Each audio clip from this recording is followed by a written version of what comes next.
Hello soldiers, ஒரு imagine பண்ணிக்கோங்க. 2 can இருக்குது. ஒரு கேனில் வந்து நார்மல் வாட்டர் இருக்குது, இன்னொரு கேனில் வந்து சோப் வாட்டர் இருக்குது.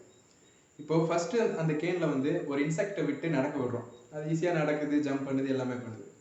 பட் அந்த செகண்ட் கேனில் இருக்க அந்த சோப் வாட்டரில் வந்து ஒரு இன்செக்டை வந்து நடக்க விடுறோம். அதனால் நடக்க முடிகிறது.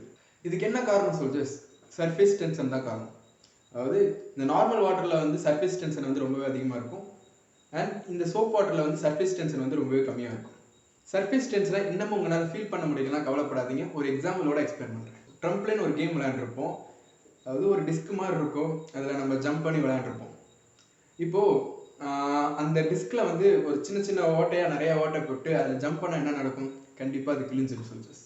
இதே கான்செப்ட் தான் அந்த வாட்டர் சர்ஃபேஸ்லேயும் நடக்குது சோல்ஜர்ஸ். இப்போ நார்மல் வாட்டர் எடுத்துக்கிட்டிங்கன்னு வச்சுக்கோங்க, அது பிளெயினாக நார்மலாக இருக்கும். அது மேலே இன்செக்ட் விடும் போது ஈஸியாக நடக்கும், ஜம்ப் பண்ணும், எல்லாமே பண்ணும்.